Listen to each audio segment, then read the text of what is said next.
नमस्कार दोस्तों। तो होली के बाद जो पूजा की जाती है उस चीज़ के लिए हम लोग जा रहे हैं, जो शीतला माता की पूजा करते हैं। तो वो होली के लगभग 8 दिन बाद पूजा की जाती है। तो हम उस पूजा के लिए जाने के लिए तैयारी कर लिए। तो हमने पूजा की थाली तैयार करी है, जिसमें हमने ये हल्दी और आटे से मिला हुआ घोल बनाया है, जो पूजा के टाइम पे जरूरत पड़ता है। और ये फूल है और जल और रोली और ये धूपबत्ती और 1 रुपया चढ़ाने के लिए सब चीज़ें हम लोग रख लिए। तो चलिए पूजा करने चलते हैं। आइए बने रहिए मेरे साथ इसी ब्लॉग में।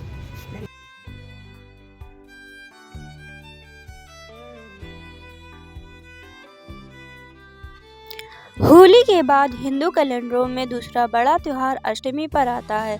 इस अष्टमी को शीतला अष्टमी कहा जाता है। इस वर्ष शीतला अष्टमी 15 मार्च को पड़ रही है। यह अष्टमी बसोड़ा पूजन के लिए बहुत ज़्यादा लोकप्रिय है। इस दिन बासी खाने का प्रसाद शीतला माता को चढ़ाया जाता है। कई घरों में शीतला माता का व्रत भी रखा जाता है। शीतला माता की पूजा विशेष होती है। शीतला सप्तमी के दिन मीठे चावल, खाजा, चूरमा, नमक पाड़े, पूड़ी और सब्जी आदि बनाए जाते हैं। इसके बाद भोजन को रख दिया जाता है और दूसरे दिन इसी का भोग देवी जी को चढ़ाया जाता है। जब भी आप शीतला माता के लिए कोई भोग तैयार करें तो उसे आग में इतना न पकाए कि वो लाल हो जाए। इतना ही नहीं, इस बात का भी ध्यान रखें कि आपको ये सारा भोजन रात को सोने से पहले ही बनाना है। पूजापा तैयार करने के बाद आपको अपनी पूरी रसोई अच्छी तरह से साफ करनी है और चूल्हे पर रोली, मोली, पुष्प, वस्त्र आदि अर्पित करके पूजा करनी है। यह पूजा आप कर ले तो चूल्हा ना जलाएं। शीतला अष्टमी। नमस्कार दोस्तों, आज के हमारे इस वीडियो में हम आपके लिए शीतला अष्टमी की कहानी लेकर आए हैं। एक समय की बात है, किसी गांव में एक ब्राह्मण अपने परिवार के साथ रहता था। उसके परिवार में ब्राह्मणी 2 बेटे और बहुएं थीं। दोनों बहुओं की शादी के बहुत समय बाद 2 पुत्र हुए थे। एक समय शीतला अष्टमी का त्योहार आया तो शीतला सप्तमी की रात को ब्राह्मणी और उसकी बहुओं ने मिलकर ठंडा भोजन तैयार किया। उसके बाद शीतला अष्टमी के दिन उन दोनों ने अपनी सास के साथ शीतला अष्टमी की पूजा करी और कथा सुनी। कथा सुनने के बाद दोनों बहुओं ने सोचा, हमारे बच्चे तो छोटे हैं, यदि हमने बासी भोजन खाया तो वह बच्चों को नुकसान करेगा। ऐसा सोचकर उन दोनों ने चुपचाप जानवर का भोजन बनाने के बहाने से चूल्हे में 2 बाटियां डाल दी और उनका चूरमा बनाकर खा लिया। इसके बाद दिन चढ़ने पर जब दोनों बहुएं अपने अपने बच्चों को उठाने गईं, तो उनके होश उड़ गए। उनके दोनों बच्चों की सांसें नहीं चल रही थीं। यह सब शीतला माता के प्रकोप से हुआ था। विवश होकर दोनों बहुओं ने चूरमे की सारी बात अपनी सास को बता दी। तब ब्राह्मणी ने अपनी बहुओं से कहा, तुम दोनों ने शीतला माता का अपमान किया है। अब तुम दोनों मेरे घर से चली जाओ और इन बच्चों को जीवित लेकर ही मेरे घर में वापस आना। तब वह दोनों बहुएं रोती हुई टोकरे में अपने बेटों को रखकर घर से निकल गईं। रास्ते में एक सूखा पेड़ आया, जिसके नीचे ओरी और शीतला दोनों बहनें बैठी हुई थीं। दोनों के बालों में जुएं पड़ी थीं। वह दोनों बहुएं उनके पास जाकर बैठ गईं। उन दोनों ने शीतला और ओरी के बालों से जुएं निकाल दी।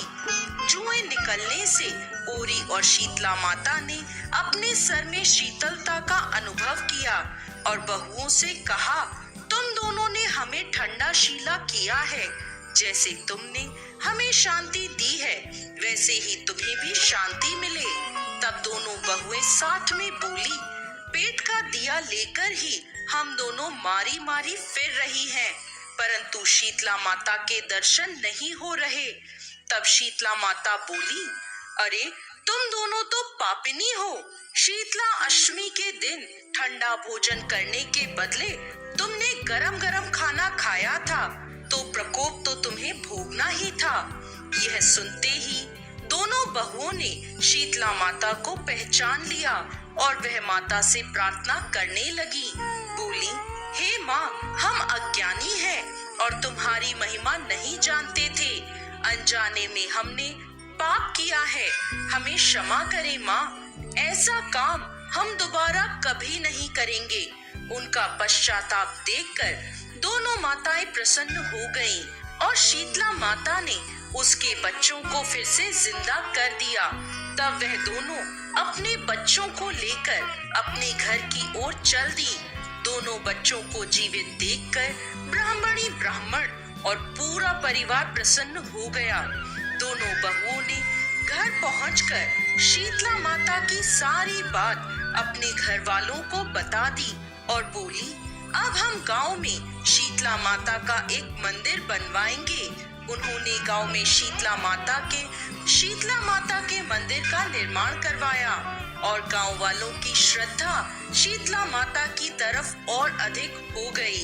हे शीतला माता, जैसे आपने उन बहुओं पर कृपा करी वैसे ही सब पर करना। कथा अधूरी हो तो पूरी करना, पूरी हो तो मान करना। जय शीतला माता।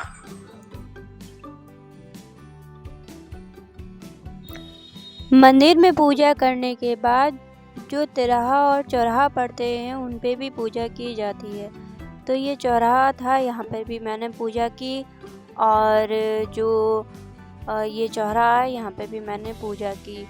तो यहाँ पर हमारे यहाँ होली जलाई जाती, तो यहाँ पर भी पूजा की जाती क्योंकि होली माता के बाद ही ये शीतला माता की पूजा होती है। तो वही फूल और जो लेप जो तैयार किया था वो और सबको चढ़ा करके शीतला माता के पैर छूकर उनका आशीर्वाद लेने के बाद अब हम लोग आ गए घर पर। तो घर की भी पूजा करना ज़रूरी होता है। जब तक घर के दरवाजे पे पूजा ना कर ले तब तक घर के अंदर प्रवेश ना करें आप। तो सबसे पहले जो लेप बनाया था वो पूरे हाथ से लेकर के इसके थापे लगा लीजिए आप। लगभग चाहे 7 लगाइए चाहे 11 लगाइए, मैंने 11 लगाए थे। तो ये थापे लगाने से क्या होता है, हमारी सुरक्षा रहती है। जो आने वाली बीमारियां होती हैं उनसे हमारे घर की, हमारे घर के लोगों की, इन सब की सुरक्षा होती है। तो ये हमें शीतला माता हमें रोगों से भी प्रोटेक्ट करती है। तो ये बहुत अच्छा व्रत है, आप भी कीजिए। इस पूजा के पीछे साइंटिफिक कारण भी यही है कि आज के बाद आप बासा खाना जो खा लेते थे क्योंकि जाड़े चल रहे थे तो अब नहीं खा सकते उन चीज़ों को जो चीज़ हम सेवन कर लेते थे। तो आज से वो चीज़ें नहीं खाना है, हमें ताज़ा ही खाना खाना है। तो ये शीतला माता का व्रत इसी का ही है, साइंटिफिक रीजन मतलब यही है, ठीक है। तो एक साथ मेरे साथ बोलेंगे शीतला माता की जय और मेरे चैनल को लाइक और सब्सक्राइब कर दीजिएगा और मेरे चैनल पे यूं ही बने रहिए, अपना प्यार यूं ही बरसाते रहिए और टाटा बाय बाय, जय श्री राधे। मैं आशा करती हूँ आप लोगों को मेरा ये ब्लॉग पसंद आया है और मेरे चैनल को लाइक कीजिए, शेयर कीजिए, सब्सक्राइब कीजिए, हमारा हौसला यूं ही बनाए रखिए। और फिर मिलते हैं आपको अगले ब्लॉग में, अगली पूजा या जो भी मेरे घर में कुछ होगा स्पेशल सा मैं आपके साथ शेयर करूँगी। Thank you for watching, bye bye, take care all of you my YouTube family. Thank you for watching. Bye bye.